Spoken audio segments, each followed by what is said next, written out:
Israel's medical tourism sector is experiencing a real boom. About 30,000 foreign patients are treated each year in Israel, reflecting a growth of 220% between 2010 and 2012. Hadassah, the largest hospital in Jerusalem, was the first to create a department dedicated to hosting foreign patients. Today, 1 in 5 medical tourists in Israel are treated here. Patients from neighboring countries are the first to use this service. Jordanians, Egyptians, Palestinians, but also Europeans are seeking the high quality of care offered here. And there's medical tourism where people look for solutions for quick operations when they can't get them either on time in their home country because the waiting lists are long, or because they want to be away from home when they do it, they want confidentiality. There are many reasons why people look for it.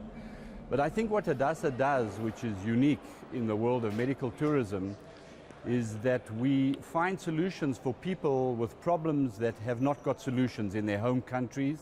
Daniel from Holland is 13. He suffers from an intestinal disease, and his parents felt that the care for him in Holland was insufficient. The knowledge, medical knowledge, is very good, and my grandson has the illness of Crohn, and in a very most serious way.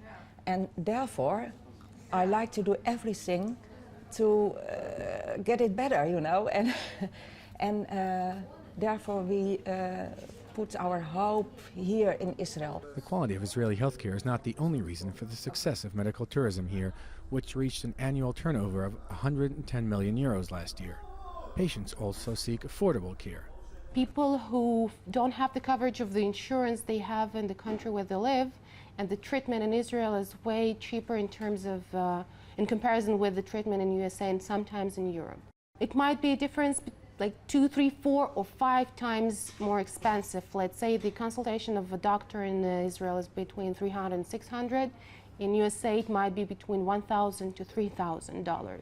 Some experts raise the possibility that the treatment foreign patients receive might come at the expense of Israeli patients. We really don't have the good cost accounting that will tell us how much really does the medical tourist cost, how much does he pay, and how much does the Israeli state pay or the Israeli taxpayer pay. Then there is always the possibility that the medical tourist will be subsidized by the Israeli systems. And in that regard, the medical tourist in Israel may not pay the full price as he might pay, say, in the UK or in Germany or in France.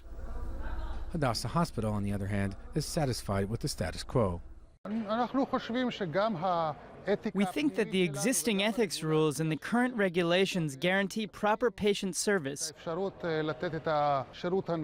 Naturally, we give preference to Israeli patients. Regardless of the real benefit of medical tourism to Israeli taxpayers, it provides other sources of income for Israel, as visiting patients and their families are, after all, tourists who spend at hotels, restaurants, and travel.